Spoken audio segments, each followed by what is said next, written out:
Te estoy viendo, pero no se ve la presentación. Sí, licenciado. Estás compartiendo. Hace un gato. Ahora sí, pónganle modelo presentación. Tienen que estar los 3 o 4. Somos 3 participantes, licenciado. Ya, cámaras de las 3.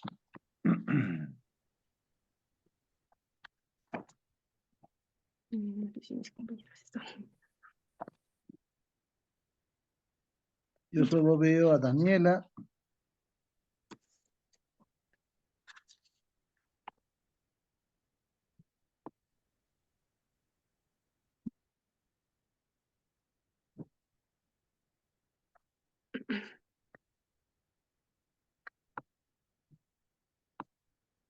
Ya. ¿Puedo comenzar, licenciado? Por favor, está perdiendo tiempo de una vez. Ya. Bueno, a mi grupo y a mí nos ha tocado exponer lo que es la NIE 210, que son los términos de trabajo de auditoría. Mi nombre es Daniela Iris Chaquehuanca Calzada y voy a comenzar por introducción al tema de la NIE 210.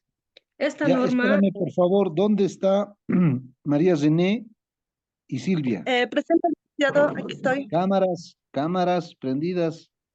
Está prendido mi Sí, cámara, licenciado. ya, María René. ¿Y dónde está Daniela Iris y yo estoy Silvia? presentando, licenciado, Daniela. ¿Perdón? Yo estoy presentando a Daniela y está Y prendido mi Silvia, cámara. pero prenda su cámara igual. ¿Dónde Sí, está está prendido. Silvia? ¿Vino o no vino, Silvia? Presente, licenciado. Ya pues, prenda su cámara. Listo, continúe la exposición. Está corriendo su tiempo. No pueden apagar sus cámaras. Ya. Bueno, la NIE 210, que son los términos de los trabajos de auditoría, establece los principios para el acuerdo entre el auditor y el cliente, los términos que va a haber dentro de la auditoría y sus posibles modificaciones. Estos términos nos ayudan para ser claros y transparentes en cuanto al compromiso de la auditoría, asegurando que ambas partes comprendan sus responsabilidades y sus alcances. El objetivo de este informe es analizar la NIE 210 para comprender su aplicación práctica, identificar principios clave, evaluar su impacto en la relación que hay entre el auditor y el cliente y destacar mejores prácticas para que las auditorías sean efectivas. En cuanto a las cartas de compromiso, vamos a examinar su importancia para evitar malentendidos y revisar condiciones para auditorías recurrentes. En cuanto a la modificación de términos, vamos a explorar los procedimientos adecuados para que la modificación en los términos de trabajo de auditoría. Y en cuanto al sector público, vamos a considerar la implementación de la norma en organismos gubernamentales y sus implicaciones regulatorias. La importancia de la NIE 210 en auditoría financiera es el establecimiento de principios clave para acordar términos de los compromisos. Su aplicación nos garantiza transparencia, confiabilidad, confianza, claridad y tanto el beneficio es para el auditor y para la empresa al acordar estos términos. El establecimiento de términos formaliza los términos mediante una carta de compromiso.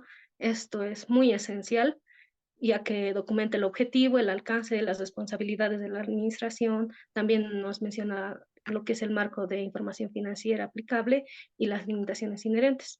Esto para minimizar los malentendidos y protegiendo siempre a ambas partes, como el cliente y el auditor. El fortalecimiento de la transparencia. La claridad en los términos de auditoría asegura informes confiables, permitiendo al usuario evaluar la veracidad de la información financiera en el informe de auditoría. Esto es crítico para la estabilidad económica y el desarrollo de mercados. En cuanto a las auditorías recurrentes, la NIE 210 ayuda a determinar los términos que si se deben actualizar en periodos, o también la norma nos dice que no puede ser así. Si se puede, las auditorías recurrentes, los términos se pueden cambiar en cuanto se haga cambios en la administración o regulaciones, o el negocio puede requerir una revisión de la carta de compromiso para reflejar lo que es la evolución de la entidad. En cuanto a la gestión de modificaciones, la norma regula cómo manejar las solicitudes de modificación. Si una empresa pide un nivel más bajo de aseguramiento sin justificación, el auditor puede llegar a rechazar este compromiso, ya que para protegerse a sí mismo. en cuanto a su independencia y credibilidad. En cuanto a la perspectiva del sector público en el ámbito gubernamental, la NIA 210 limita el alcance. El auditor puede reportar a autoridades superiores, preservando la integridad del proceso y la rendición de cuentas. Los fundamentos de la NIA 210. La NIA 210 establece principios esenciales para la realización de auditorías, asegurando su correcta aceptación en los términos de compromisos. El objetivo de la NIA es definir un marco normativo que garantice transparencia, claridad, confiabilidad durante el proceso, proporcionando alineamientos sobre cómo los auditores deben acordar los términos con sus clientes. El alcance de esta norma se aplica a todos los trabajos de auditoría donde se deben acordar los términos con el cliente antes de iniciar un proceso. Esto incluye auditorías de estados financieros y otros servicios relacionados como asesorías en cuanto a la empresa, cómo manejar la contabilidad y demás. Un acuerdo formal que obliga al auditor a establecer un acuerdo formal con el cliente, documentando y confirmando mediante una carta de compromiso de auditoría. En cuanto a la modificación de términos, permite modificar los términos de la auditoría bajo condiciones que los marca la NIA y establece las condiciones para aceptar o rechazar dichos cambios. La aplicación en sectores se aplica tanto en el sector público como en el sector privado y enfatiza la revisión de términos de auditorías recurrentes para reflejar cambios en la entidad. Para esto, vamos a utilizar definiciones claves sobre la NIA 210, como son la carta de compromiso, el alcance de la auditoría, las representaciones de zonas sustanciales, la modificación de los términos de trabajo y los requisitos de auditoría en el sector público. En cuanto a la carta de compromiso, es el documento que formaliza el acuerdo entre el auditor y el cliente, estableciendo el objetivo, el alcance y la responsabilidad de la auditoría. En cuanto al alcance de la auditoría, es el conjunto de procedimientos y actividades del auditor que llevará a cabo para evaluar los estados financieros de la entidad auditada. Las representaciones erróneas sustanciales son los errores significativos de los estados financieros que pueden llegar a afectar la toma de decisiones de usuarios de la información financiera. La modificación de términos de trabajo es la solicitud que hace el cliente para cambiar una auditoría por otro servicio con un nivel más bajo de aseguramiento. La norma regula la aceptación o el rechazo de dichos cambios. Depende sea la situación o la modificación que quiera hacer el cliente. Requisitos de la auditoría en el sector público. Las disposiciones específicas dentro de la legislación gubernamental que establecen las responsabilidades del auditor en entidades estatales es muy diferente a lo que regula en las entidades privadas. Fecha de entrega de entrada en vigor y modificaciones de la NIA 210. La NIA 210 entra en vigencia el 15 de diciembre de 2004. Entra en vigor, perdón, en diciembre de 2004. Las modificaciones que se hace es por la NIA 700, pero esta no entra en vigencia hasta que entre en vigor la NIA 701. En cuanto a la modificación por la ISR 2410, esta incluye ajustes que entraron en vigor para auditorías en estados financieros por periodos que comiencen en o después del 15 de diciembre del 2006. Esta incluyó la disposición sobre la responsabilidad de la administración en el control interno. Y la implementación del sector público. La NIA 210 ha servido como referencia a auditorías gubernamentales, aunque su aplicación puede variar según regulaciones locales. La evolución de la NIA 210 ha permitido adaptar a la norma nuevos estándares internacionales, asegurando que los términos de auditorías reflejen cambios regulatorios y faciliten mayor claridad sobre el rol del auditor. Condiciones previas a la auditoría. La NIA nos dice que antes de aceptar una carta de compromiso, antes de que aceptemos hacer una auditoría a una empresa, debemos evaluar lo que es el marco de referencia de información financiera. Debemos ver la responsabilidad de dirección y el acceso a la información que tenemos. En cuanto a la aceptabilidad del marco de información financiera, debemos tener criterios de aceptabilidad. Por ejemplo, tenemos que asegurarnos de que el marco esté definido por una normativa oficial, como son las NIF o los principios contables generalmente aceptados, y que sea adecuado a los propósitos de los estados financieros y cumplir con los requerimientos regulatorios. En cuanto a la revisión del marco, nosotros debemos revisar para verificar si el cumplimiento del marco, y si no es aceptable, puedes recomendar uno más adecuado o rechazar el compromiso o emitir un informe con salvedades si es que el marco es obligatorio en esa entidad. Deficiencias significativas. Si el marco es obligatorio por ley y tiene deficiencias, como les mencionaba, el auditor debe asegurarse de que la administración aclare tales limitaciones en los estados financieros para evitar interpretaciones erróneas dentro del informe de auditoría.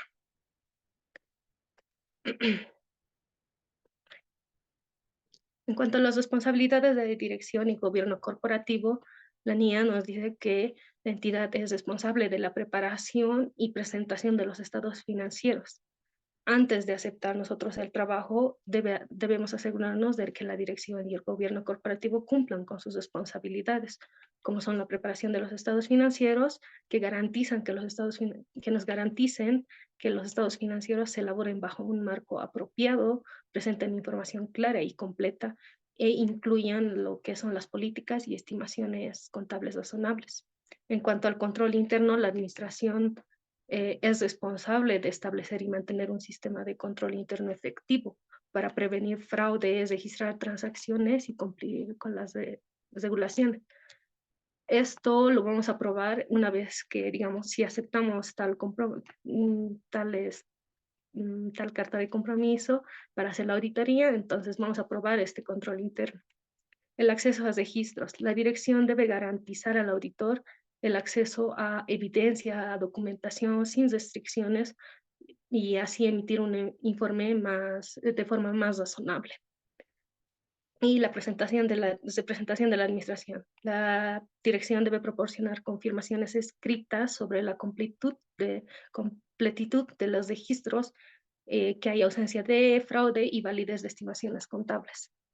Bueno, para concluir, el marco el marco de referencia de información financiera aplicable es esencial para la auditoría, ya que establecer un buen marco nos garantiza que el proceso se lleve a cabo con transparencia, calidad y profesionalismo.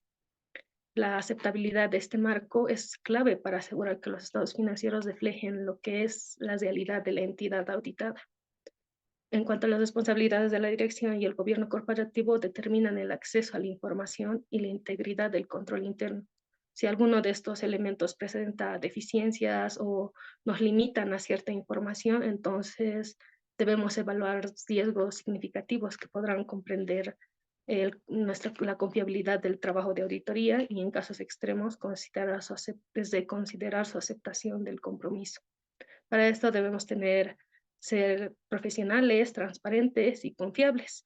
Lo que el profesionalismo nos hace es que nos garantice calidad y ética en el trabajo de auditoría. La transparencia asegura la claridad en los términos y responsabilidades, y la confianza que fortalece la credibilidad de los informes financieros.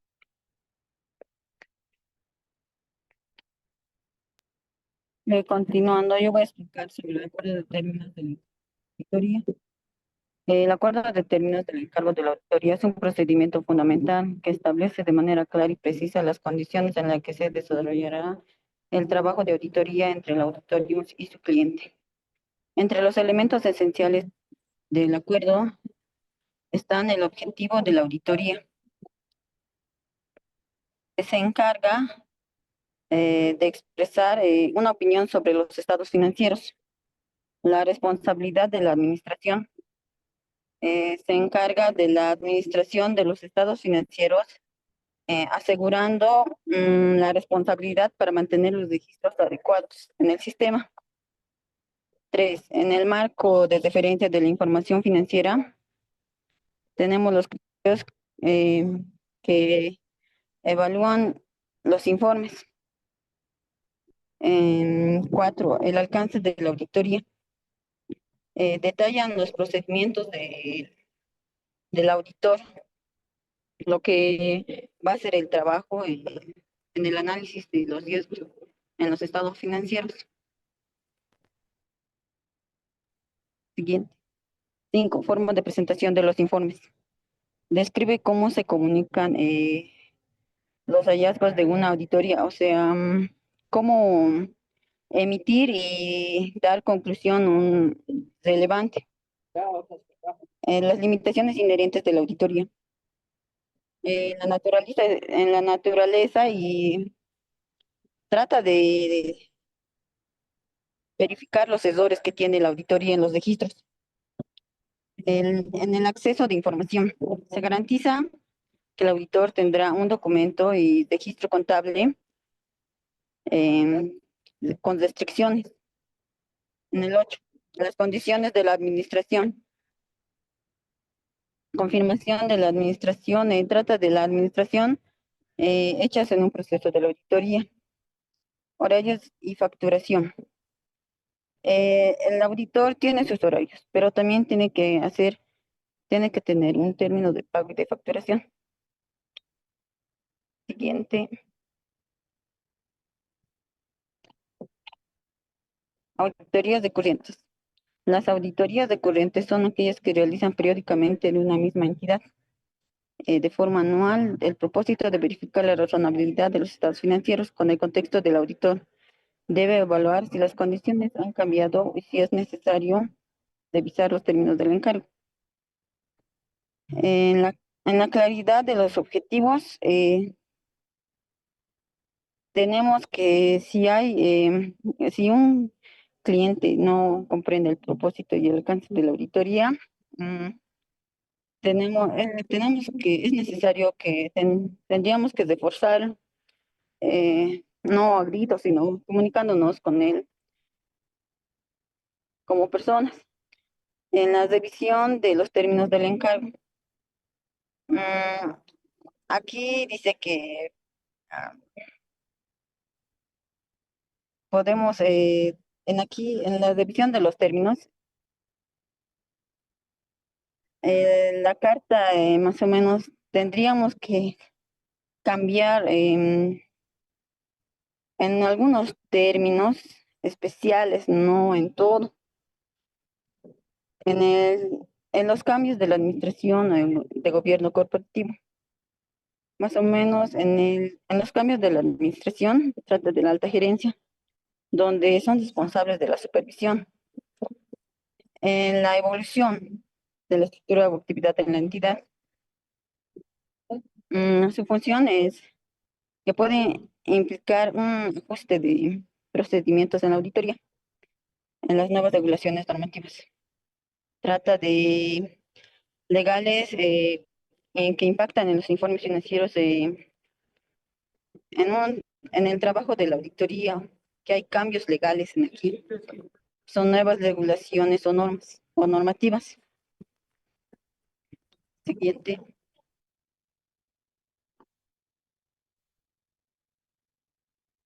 En la aceptación y modificación del encargo.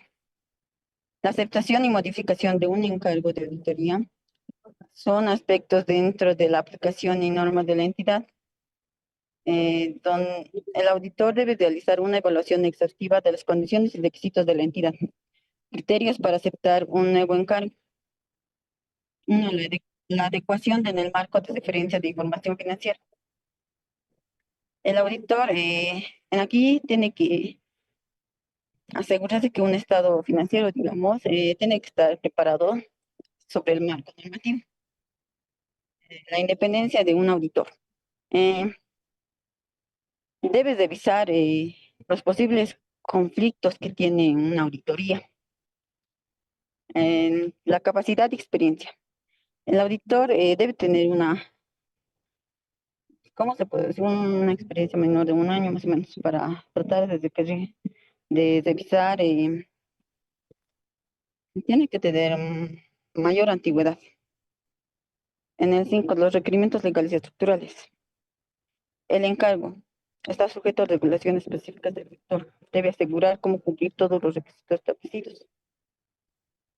En el historial del cliente, debes revisar si el cliente ha tenido un buen comportamiento financiero, si ha pagado realmente, digamos que si se ha prestado del banco, en las prestaciones se ha tenido un buen historial. Eso es lo que verifica mayormente los asesores.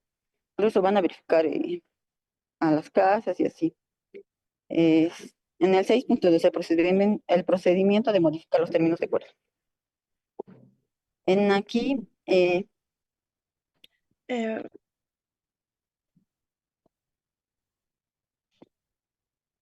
Siguiente, por favor. En este punto, muy buenas tardes, licenciado, vamos a hablar sobre las consideraciones adicionales. Eh, Existen consideraciones adicionales que pueden influir en la aceptación del trabajo, ¿no?, de un auditor y en la manera en que se desarrolla la auditoría. En la NIA 210 aborda estos puntos para ayudar que el auditor pueda tomar decisiones fundamentales al respecto al encargo y evaluar posibles riesgos. Siguiente, por favor. En- Tenemos un punto fundamental que sería la evaluación de riesgos y cumplimiento normativo, que desglosa dos puntos, que sería la evaluación de riesgo y el cumplimiento normativo. En el primer punto sería la evaluación de riesgo, está considerado tres puntos fundamentales, que está el riesgo de representación errónea en los estados financieros. Esto quiere decir que debe evaluar si existen factores internos o externos que pueden aumentar el riesgo de errores materiales. En el segundo punto sería riesgos de fraude. Es el punto más importante que debe analizar, ¿no? Si hay un indicio de manipulación de registros o un uso inadecuado de recursos financieros o que haya una irregularidad contable, ¿no? Y en el tercer punto sería las limitaciones en la evidencia. En este punto sería si el cliente restringe el acceso a la información o documentación clave. El auditor debe evaluar si esto afecta su capacidad para emitir una opinión. Entonces, esto va a ir a su cumplimiento normativo, que sería el otro punto. Para ello, el auditor debe, uno, verificar que el cliente cumple con las normativas contables aplicables. Dos, tiene que evaluar si existen nuevas leyes que afectan la presentación de los estados financieros. Y en el 3 sería que la auditoría gubernamentales determinen si deben reportar restricciones impuestas al alcance de un trabajo de una auditoría, ¿no? Por eso nos dice que la NIA 210 enfatiza que su evaluación de riesgo y su cumplimiento normativos son unos procesos claves para asegurar la calidad y transparencia de la auditoría. Siguiente, por favor. Bueno, en conclusiones y recomendaciones de la norma internacional de auditoría 210, nos desempeña un papel muy fundamental en la calidad y transparencia de los trabajos de auditoría, para que establezca criterios claros, ¿no?, para la aceptación y su modificación en un encargo. Pero su correcta aplicación permite minimizar riesgos para que garantice la independencia del auditor y eso se pueda asegurar los procedimientos para que se alinee con los estándares internacionales, ¿no? En aplicación de este documento de la NIA 210, se ha abordado aspectos claves sobre la importancia de definir los términos del encargo, como para su necesidad de establecer una carta de compromiso clara y la manera en que el auditor debe responder ante cambios en las condiciones de la auditoría. Su implementación adecuada de esta NIA puede contribuir a reducir malentendidos con el cliente y pueda fortalecer a una empresa o informes emitidos. Siguiente, por favor. Bueno, en esta NIA puede tener muchos impactos, ¿no? La NIA 210 en la calidad de auditoría. Puede influir esta NIA directamente en la calidad de la auditoría, proporcionando una estructura bien definida para gestionar los términos. Su impacto se puede reflejar en los siguientes aspectos, que son 4. en su claridad en los términos de trabajo, que nos habla sobre las normas que garantiza que todo el auditor como el cliente comprendan sus respectivas responsabilidades y puede establecer también su necesidad, ¿no?, de una carta de compromiso detallada que documente el acuerdo de la manera formal. Y en el segundo punto sería su gestión de riesgo de auditoría. Esto puede permitir identificar y mitigar riesgos asociados a la aceptación de un encargo. Eso puede evaluar la adecuada de su marco de referencia y al acceso, ¿no? Y a sus registros contables para su aceptación del trabajo. En su transparencia sería el punto 3 y su credibilidad sería la correcta aplicación de la NIA 210. Esto puede evitar un posible conflicto entre el auditor y el cliente. Entonces, para dar una transparencia, tiene que garantizar que la auditoría se realice con bajos criterios profesionales sin comprometer la independencia del auditor. Y su punto último es la estandarización de la práctica profesional, que esto se puede promover a la uniformidad en la aplicación de las auditorías a nivel internacional. Esto puede asegurar que los procedimientos sean correctos, ¿no?, y sean comunes dentro de los estándares de una auditoría. En conclusión, esta NIA 210 tiene que fortalecer su estructura y transparencia y eficiencia del proceso de auditoría para que contribuyendo a los resultados sean confiables y útiles para la toma de decisiones financieras. Siguiente, por favor. Bueno, para tener unas mejores prácticas para su implementación de esta NIA, se recomienda seguir mejores prácticas que permitan optimizar su desarrollo en las auditorías, que tiene 5 puntos. Sería la formalización del encargo mediante una carta de compromiso. ¿Qué quiere decir? Entonces, que el auditor debe asegurarse que la carta de compromiso incluya todos los elementos estándares del acuerdo. En esa carta debe reflejarse claramente el alcance del trabajo, las responsabilidades de ambas partes Ok, y la... va a disculpar que le corte, tengo que ir a las preguntas. Prendan sus Está bien. cámaras, compartir, por favor.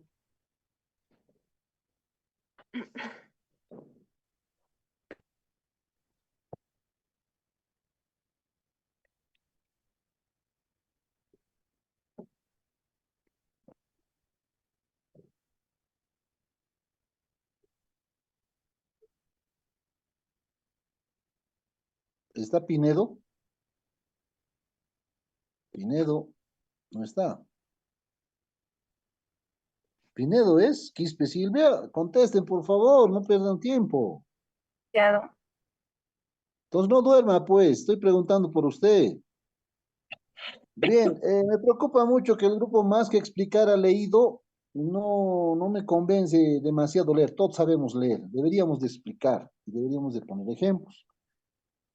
Señorita Pinedo, ¿cuál es la responsabilidad de la gerencia de la empresa? No escriban nada, no escriban nada, en vano están viendo, yo las estoy viendo, no me escriban nada de su cabeza. Señorita Pinedo, si puede enfocar mejor, ¿me escucha o no me escucha? Sí, es administrar los estados financieros. ¿Cómo es eso de administrar? Con respecto a una auditoría, ¿cuál es la responsabilidad de la gerencia? ¿Qué dice esta niña? La responsabilidad de la gerencia es ver que los estados financieros estén bien. ¿Cómo es? ¿Qué significa que estén bien? Ya estamos en cuarto año. ¿Cómo que estén bien? O sea, que estén bien formulados los estados financieros dentro de la auditoría, porque en ahí podemos pescar, digamos, si ha habido un poquito de malos movimientos de algunos contadores que han hecho en algún banco o en Ya, así. a ver, señorita Pinedo, no me convence su respuesta. Dígame, ¿cuál es el objetivo de esta norma? ¿Para qué se ha escrito? ¿Qué busca esta norma?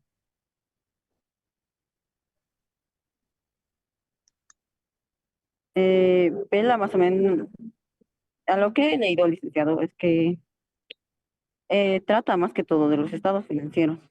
O sea, trata de que el auditor entienda lo que está en función a al banco. ¿Cuál banco, niña?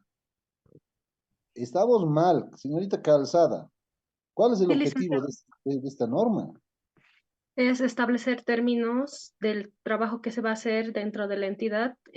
Son términos que se va a establecer con el cliente, entre el cliente y el auditor, donde se va a mencionar qué se va a realizar dentro de la auditoría. Y ahí no escucho ningún banco. Señorita María Zené, ¿cuál es el objetivo de esta norma? ¿Para qué rayos nos sirve esta norma? Es para que, bueno, que garanticen, ¿no? La dirección de una identidad para que el auditor pueda dar una buena información a la entidad, eh, para Estamos que sí, mal. Acuerdos de los términos del compromiso. Es un contrato. Básicamente el auditor se compromete a esto, la administración se compromete a ello. El producto de esta NIE es un contrato, básicamente. ¿Qué voy a hacer como auditor? ¿Qué va a hacer la gerencia? Pero en ningún momento lo han dicho, ninguna de las tres. Ya quiero verme en presenciales, señoritas. Realmente tienen que ser señoras exposiciones. Y yo veo que han improvisado mucho, no han preparado con tiempo. Entonces, bueno, igual, han expuesto, no es que no. Una pregunta al grupo. ¿En qué casos se pueden modificar los términos del acuerdo?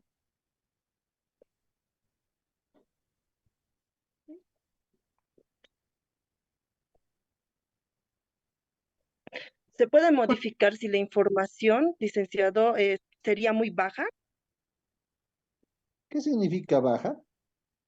que no tenga buena información. O sea, que no, ¿cómo En puedo realidad, explicarme? no. Cuando la gerencia quiere hacer una modificación a lo que ya hemos acordado, porque ¿cuál es la responsabilidad de la gerencia? Presentar los estados financieros, presentar la documentación, establecer un adecuado sistema de control interno y la única responsabilidad del auditor es emitir su informe. Entonces, si hemos acordado eso, mucho ojo con las modificaciones posteriores que quiera hacer la gerencia. Tendría que darnos un adecuado respaldo o explicación de por qué quiere modificar. Y nosotros como auditores deberíamos de evaluar en qué nos impacta que se modifiquen los términos del acuerdo. Creo que estaba leyendo eso la señorita Silvia Pinedo, pero no está defendiendo. Algo de eso escuché en lo que leí. Ok, damas, se va a cortar esto. Las notas siempre las muestro en noviembre de las exposiciones. Así que tranquilas, es sobre 20, veamos más adelante. Gracias, señoritas. Nikki, ¿está por ahí?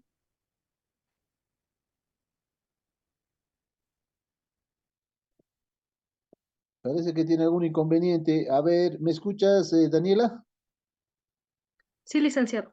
Voy a mandar nuevo link para el otro grupo, por favor. Gracias. Chao, chao.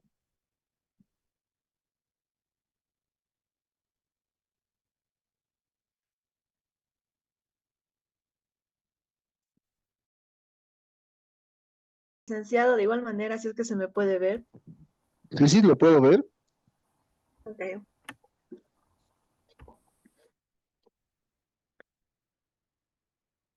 ¿Y el Bien, otro joven?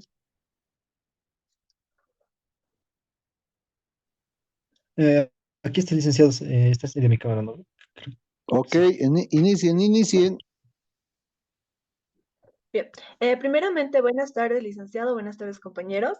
Como pueden observar en la pantalla, a nosotros nos ha tocado exponer acerca de la norma internacional de auditoría 240, que tiene por nombre la responsabilidad del auditor de considerar el fraude de una auditoría de estados financieros.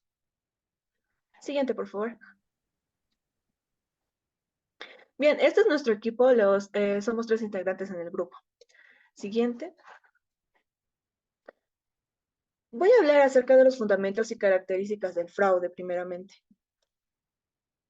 Bien, antes de entrar a los objetivos de la NIA 240, primero voy a dar una breve introducción. La norma internacional de auditoría NIA 240 está, como ya había mencionado, está titulada por responsabilidades del auditor en la auditoría de estados financieros con respecto al fraude.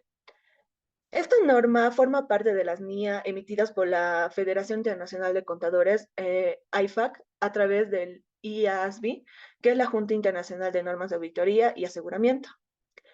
Esta norma entra en vigor de manera oficial a partir del 15 de diciembre de 2009 y desde entonces ha sido aplicada en auditorías de estados financieros en todo el mundo, incluyendo Bolivia. En donde las NIA están, bueno, en Bolivia las NIA están adoptadas por el Colegio de Auditores y otras entidades reguladoras. La NIA 240 establece las responsabilidades que tiene el auditor frente a los fraudes en una auditoría. Entre los objetivos principales de la NIA 240 está lo que es, bueno, tengo acá tres objetivos. Uno que sería el que trata del fraude en la auditoría de los estados financieros. Esto se refiere a que esta norma se enfoca específicamente en cómo el auditor debe manejar el riesgo de fraude dentro del proceso de auditoría. No se trata solo de errores contables, sino de situaciones donde hay intención de manipular o engañar, lo cual puede afectar gravemente la información financiera que usan los usuarios externos. Segundo objetivo, que sería que busca identificar y responder a errores materiales por fraude. Es decir, que el auditor no puede limitarse a cumplir su trabajo de forma mecánica. Tiene que analizar, investigar e identificar si existe algún riesgo de que los estados financieros estén presentando información falsa o incompleta a propósito. Y en este caso se detecta señales que deben tomar acciones concretas dentro de su auditoría. Y como tercer objetivo, el auditor no previene el fraude, pero debe actuar con escepticismo profesional. Este punto es muy importante. A veces se cree que el auditor es una especie de detective, ¿no? Pero su rol no es prevenir ni vigilar todo. Su verdadera responsabilidad es mantener una actitud crítica, no asumir que todo está bien solo porque así lo diga la gerencia, ¿no? Tienen que evaluar la evidencia con objetividad, especialmente si hay señales de riesgo. Y eso se logra con escepticismo profesional, que es una postura de duda razonable ante la posibilidad de fraude. En resumen, los objetivos de esta norma ayudan al auditor a tener claro qué debe buscar y cómo debe actuar cuando hay posibilidad de fraude. No lo convierte en un policía, obviamente, pero sí es un profesional que analiza, cuestiona y responde con responsabilidad. Siguiente, por favor. Aquí voy a hablar acerca de la diferencia entre error y fraude. La NIA 240 distingue dos conceptos. Estos dos conceptos son clave. Primeramente está el error, que es no intencional. Puede surgir por descuidos, omisiones o por aplicar incorrectamente las normas. Pero por otro lado está lo que es el fraude. Esta sí es intencional porque implica manipulación, ocultamiento o tergiversación deliberada de la información financiera. Existen dos tipos de fraudes reconocidos. Uno que es el fraude en los estados financieros. Ejemplos de esto es la manipulación de ingresos, gastos ficticios y ocultamiento de pasivos. Eh, Otro ejemplo es, un ejemplo real, se podría decir, que es inflar los ingresos para obtener un préstamo bancario. El segundo tipo de fraude es la malversación de activos, que pueden ser como robo de activos o inventario, cheques falsificados, uso personal de fondos de la empresa. Siguiente, por favor. Bueno, ¿quién debe prevenir el fraude? ¿Quién tiene la responsabilidad, básicamente? El principal responsable es la administración y el gobierno corporativo, en sí, la gerencia, porque esta debe crear una cultura ética organizacional, debe establecer y mantener controles internos que sean efectivos y también tiene que supervisar los procesos financieros. Ahora, cuando se trata del auditor, este tiene que evaluar la eficacia de los controles internos, mantiene una actitud de escepticismo profesional, no puede confiar ciegamente, incluso si conoce al cliente, no puede garantizar que detectará todos los fraudes. Siguiente, por favor. Voy a hablar también acerca de lo que es el apéndice 1 que se encuentra en la NIA 240, que es acerca de los factores de riesgo y fraude. El apéndice 1 presenta un triángulo del fraude que reúne tres elementos que suelen estar presentes en situaciones de fraude.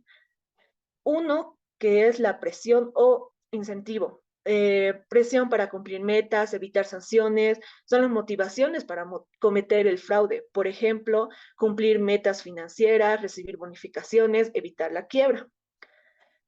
Dos, ¿qué es la oportunidad? ¿Qué es la debilidad de controles, falta de supervisión? Prácticamente son las justificaciones internas para el fraude. Perdón, las condiciones que permiten que ocurra el fraude. Por ejemplo, los controles débiles, escasa supervisión y el acceso libre.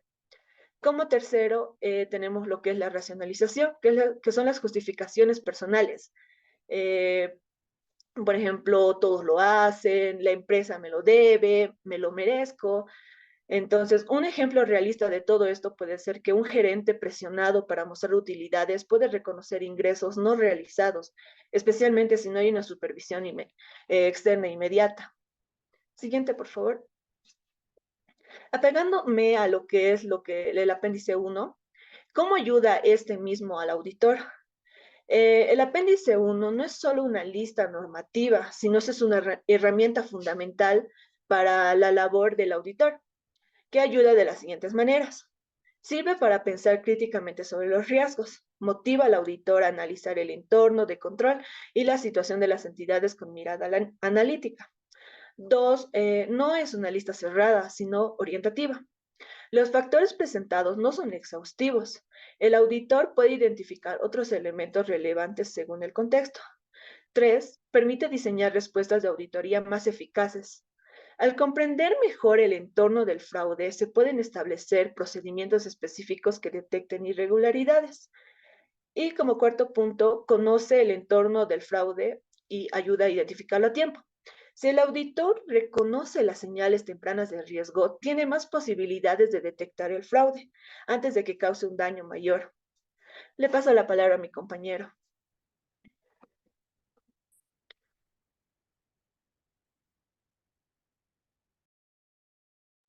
Licenciado, ¿me escucha, no? Buenos días, licenciado, y buenos días, compañeros.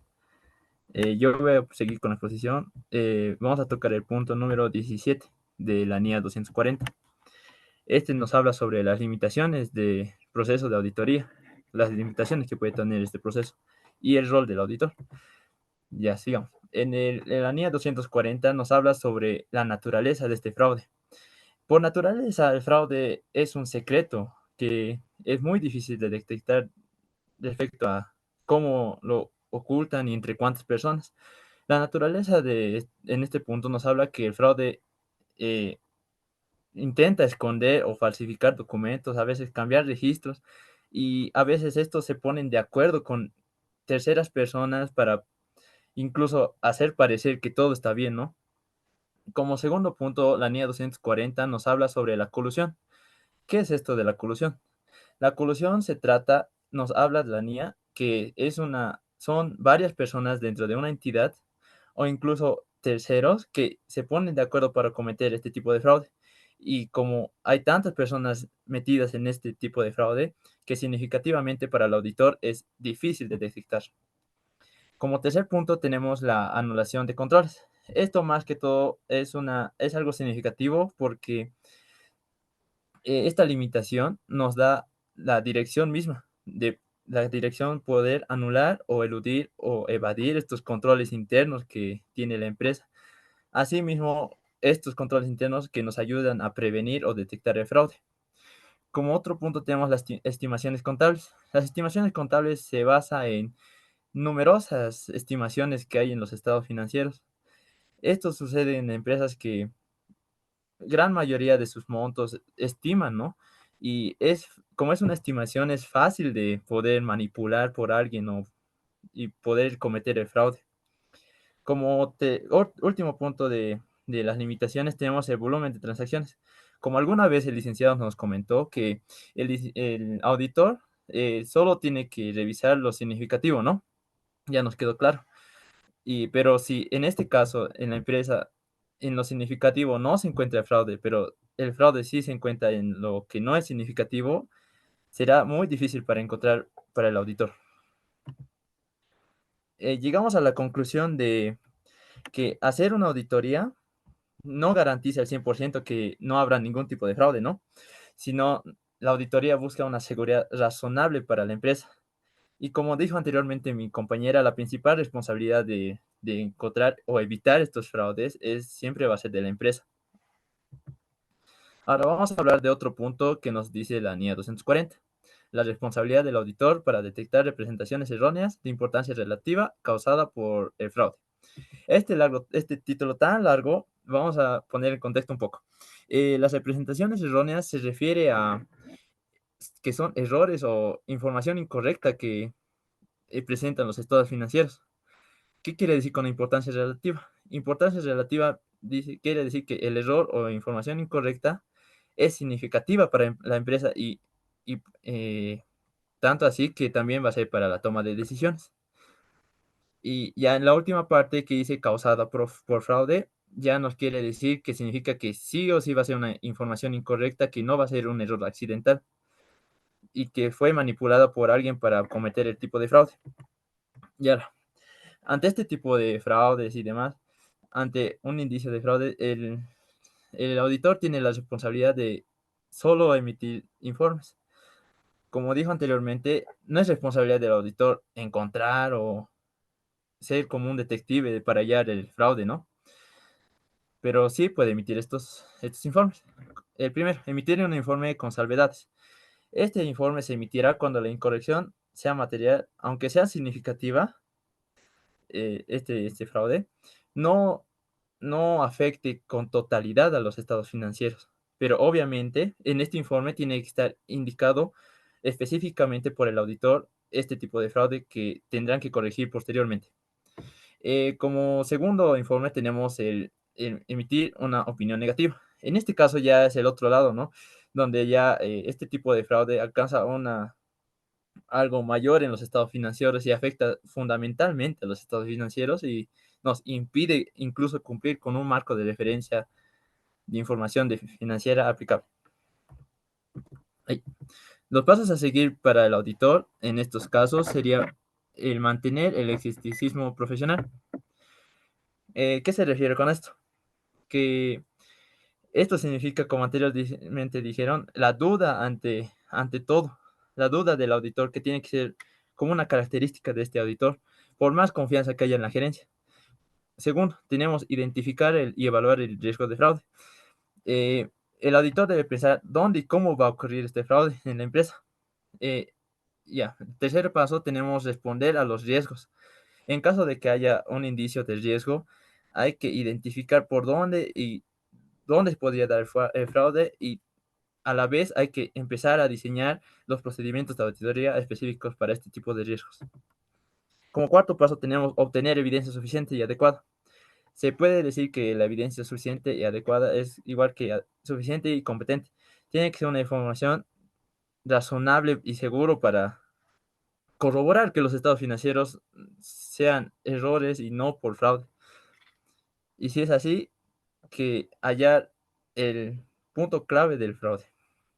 Como quinto paso tenemos comunicar el fraude. El auditor tiene una pequeña responsabilidad de, al hallar este fraude o al menos una sospecha, poder comunicar a la gerencia de la empresa. Como último paso tenemos que considerar la continuidad del negocio. Esto ya va más para el auditor, porque si el fraude es muy grave, su prestigio del auditor va a ser malo, ¿no? Después en su vida cotidiana. Así que el auditor tiene la potestad de poder continuar con este negocio si es que hacen algo respecto a estos fraudes o simplemente no hacen nada la empresa y ya tiene la decisión para poder continuar o ya no continuar en la empresa. Ahora vamos a seguir con el escepticismo profesional. El escepticismo profesional es algo breve, es la duda ante todo del auditor. Y más que todo en esto que es del fraude, tiene que tener una duda muy grande porque, como vieron, hay mucha gente que quiere estar en una cosa y ser beneficiados a cambio de este fraude. En la NIA 240 nos habla sobre qué tiene que ser el auditor. Cuestione continuamente. Tiene que cuestionarse continuamente a pesar de que la gerencia afirme muchas cosas y tiene que recolectar evidencia. Como dos, evalúe críticamente la evidencia. La evidencia ya recolectada hay que criticarla porque puede haber un sesgo entre entre la información que nos brindan, ¿no? Y lo mejor es evaluar. Así que como tercero también tenemos permanecer alerta. Eh, Permanecer alerta ante las condiciones nos habla sobre reconocer este tipo de experiencia de la empresa para poder ver las indicaciones de este posible fraude. Como cuarto, debemos considerar la fiabilidad de la información. La mejor consideración para un auditor es de terceras personas, como se dice bien. Como en los ejemplos anteriormente en las clases, la mejor información es de terceros, incluso por cartas, por confirmaciones, por ese tipo de información fiables. Como último punto, tenemos que reconocer la posibilidad de anulación de los controles. Este punto se basa en que la dirección puede anular estos controles y en base a eso también puede existir este tipo de fraudes. Ya. Como aspectos claves de la comunicación en equipo de auditoría, tenemos las sesiones de discusión estructuradas, la planificación. Esto se basa en que el encargado y los miembros del equipo de auditoría deben mantener una comunicación antes en las etapas de planificación, ¿no? Para intercambiar ideas, para ver cómo actuar ante este tipo de empresa que vamos a analizar. Como segundo tenemos la consideración de cultura. Como dice bien la cultura de la entidad, tenemos que saber de cómo viene, de cómo surgió esta entidad, a qué se dedica, si anteriormente el auditor anterior pudo hacer mal su trabajo, quizás ya halló algún tipo de fraude y aún no hicieron nada. Son varios aspectos que tenemos que ver con el equipo de auditoría. También otro aspecto que tenemos que ver es la identificación de áreas de riesgo. Esto en las áreas de los estados financieros. El equipo de auditoría debe identificar las áreas de los estados financieros y los tipos de transacciones donde puede ser más probable que haya fraude, ¿no? Como último aspecto, tenemos el intercambio de información a lo largo del encargo. A lo largo de esta auditoría, como equipo de auditoría, tienen que intercambiar información respecto a toda la entidad, repartirse y poder compartir esta información para llegar a puntos claves y quizás llegar a incoherencias tal vez, ¿no? De la entidad que puede tener y eso puede ser un indicio de fraude. El apéndice 3 de la NIA 240 nos habla sobre ejemplos, ¿no? Que nos puede dar para el auditor, como vemos acá, registros contables faltantes, que puede ser esto un indicio de fraude. También la evidencia contradictoria faltante, que puede tener, no sé, una factura en otro monto y en los estados financieros otro monto, quizás simplemente que puede reconocer ingresos que ni siquiera ha recibido aún. Otro, tenemos las relaciones problemáticas con la gerencia. Estas relaciones problemáticas es más que todo interno con el auditor, ¿no? Tener problemas con la gerencia es como que nos van a evitar la información y esto nos va a impedir hacer la auditoría como tal. También tenemos las transacciones inusuales. Estas transacciones inusuales que no tienen explicación, como ventas de un mes muy elevadas, ingresos muy elevados o cosas así. También tenemos los controles internos deficientes. Sabemos bien que un control interno deficiente puede ser mayor probabilidad de que esté cometiendo fraude. Paso la palabra a mi compañero. Sí, ya le iba a decir eso porque le están comiendo el tiempo. A ver, escucho. Por favor. Licenciado, respuestas a los riesgos de representación errónea de importancia relativa debido al fraude. En este párrafo nos habla de lo que son los efectos, las respuestas que nos sugiere la norma.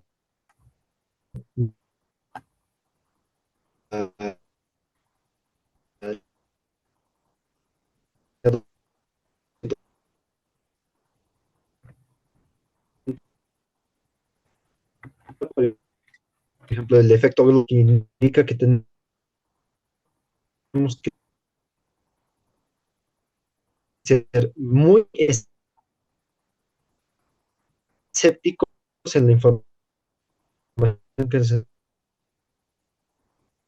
nos está presentando, además de que tenemos que tener un ámbito de aplicación Un ratito, un ratito. Nicky o alguien del público. Am- Yo no escucho bien a Andrés. ¿Lo escuchan bien ustedes? ¿Alguien, Nicky? No. No, entre licenciado, que está no- entrecortado. lo que se Don propone Andrés en el plan de Bernal, auditoría, don porque pueden existir Andrés, ¿me algunas escuchas? situaciones muy fuera de nuestro conocimiento, estar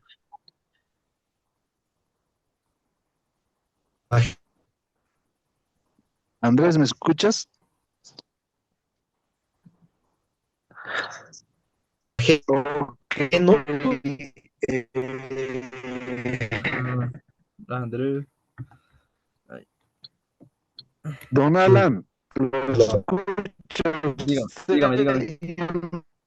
Yo lo escucho muy la- entrecortado. Entrecortado está así.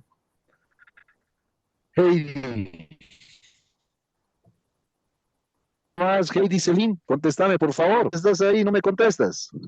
Mal. Feliz Pascua. Te estoy preguntando de Bernal, ¿lo escuchas bien? ¿Alguien más está en clase o están todos de figuretis? Licenciado, buenas tardes, licenciado.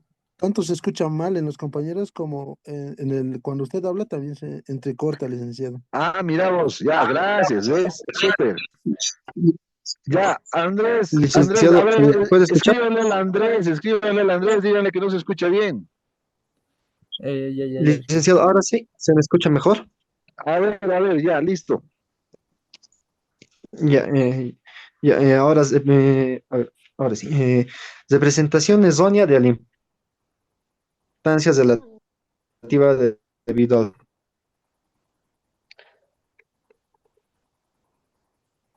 al fraude.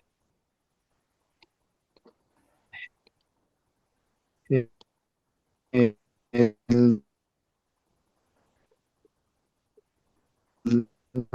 Aquí nos habla de, por ejemplo, el efecto global que nos explica que se tiene en la planeación de auditoría, todo planeado previamente, ¿no? Luego nosotros ya, estos son los 10 análisis de la empresa, entonces,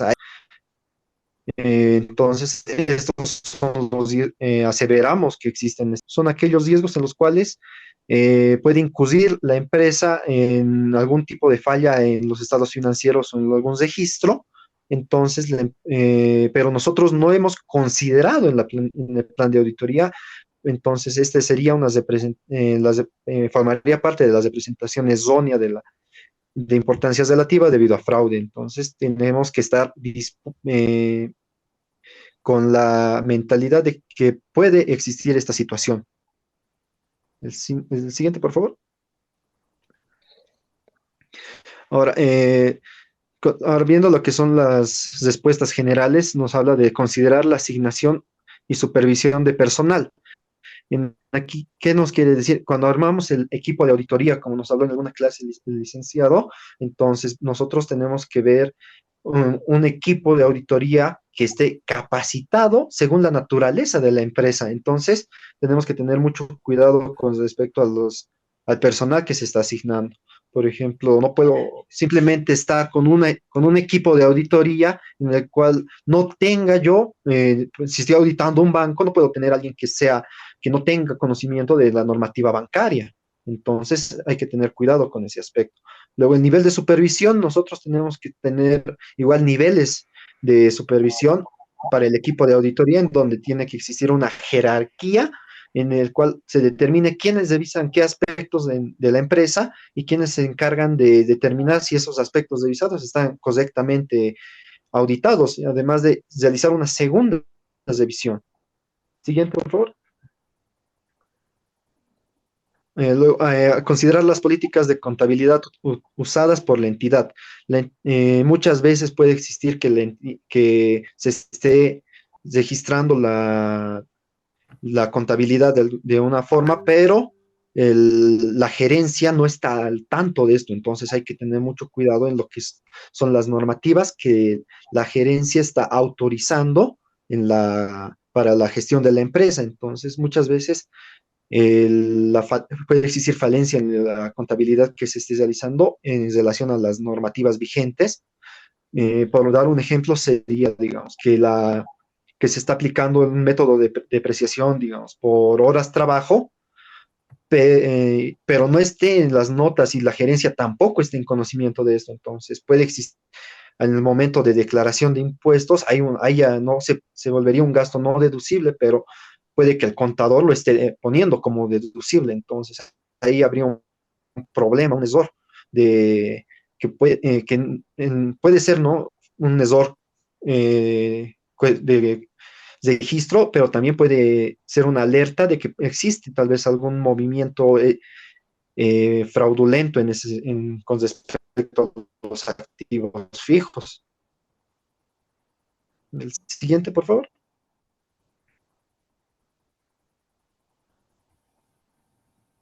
Ahora, veremos lo que son los procedimientos de auditoría que se requieren para responder al riesgo de que la administración sobrepase los controles.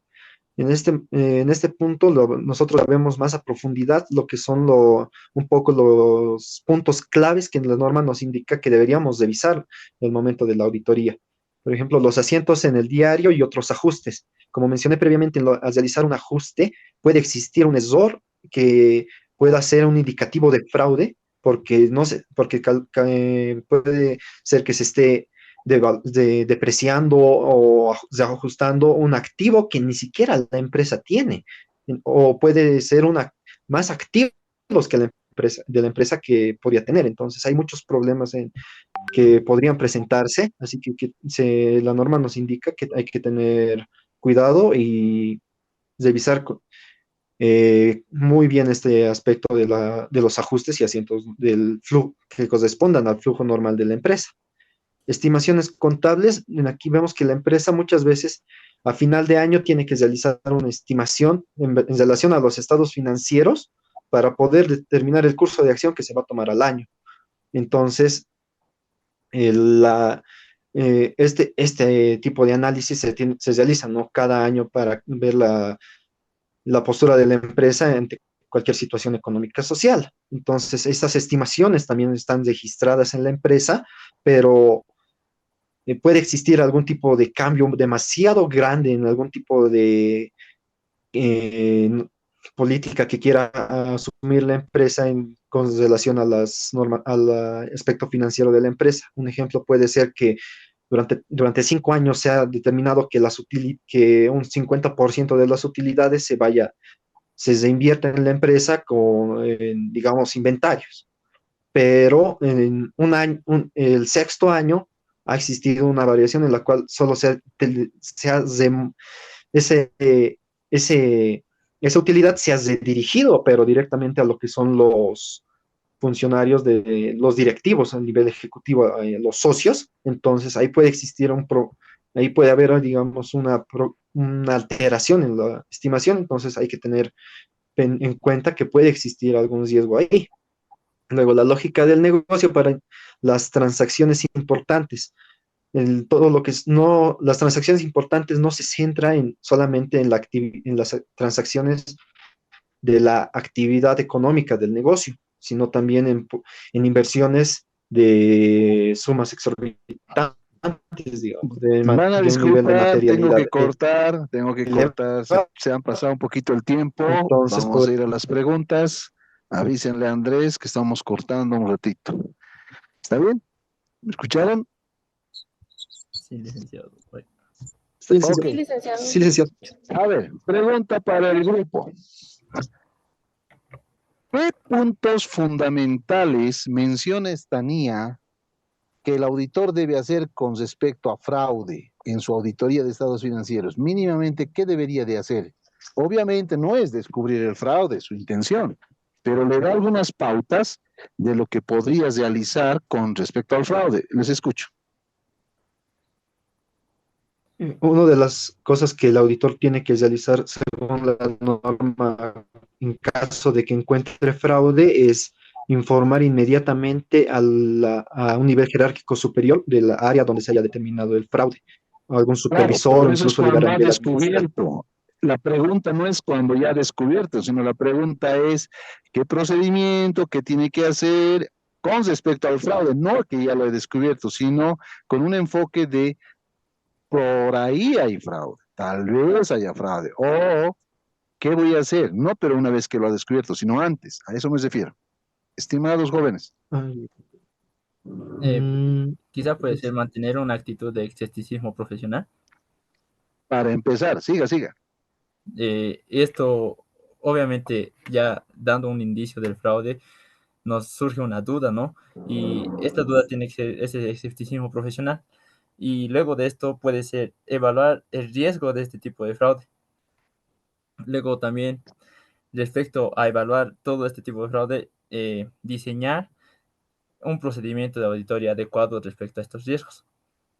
A ver, ya, perfecto, hasta ahí. Ahora, estimada la damita, ¿cómo se llama la damita? Heidi, licenciado. Heidi, el riesgo del fraude es igual que los otros riesgos. Hay dos preguntas que se tiene que hacer el auditor para evaluar si es un riesgo alto, si es un riesgo mínimo. ¿Cuáles son las dos preguntas que yo he explicado? Para todo riesgo hay que hacerse dos preguntas básicas, ¿se acuerda?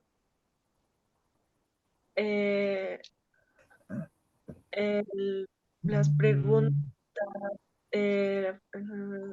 no, licenciado, en este momento se me ha ido. Los otros compañeros se acuerdan del grupo para Ay, sí, evaluar cualquier riesgo. Si sabes que hay 10 riesgos, ¿cómo le pones número 1 a tal riesgo, número 2 a tal riesgo, número 3? Y tal vez los otros sí son importantes. ¿Cuáles son las dos preguntas? ¿Se acuerdan? ¿De dónde viene y en qué impacta? Algo así era. Algo así era, pues, don Alambrito. ¿Cuán probable es que se dé el riesgo? Primera pregunta. Y si se da el riesgo, ¿cuál va a ser el impacto en la empresa? Al igual que los otros riesgos, hay que preguntarse esas dos preguntas en el tema del riesgo de fraude. Ok, otra pregunta para los tres. A ver. ¿Qué pasaría si el auditor durante su trabajo ha identificado que incluso la gerencia general está inmiscuida en el tema de fraude? ¿Qué hacemos en ese caso? Miren que ya la gerencia más está involucrada.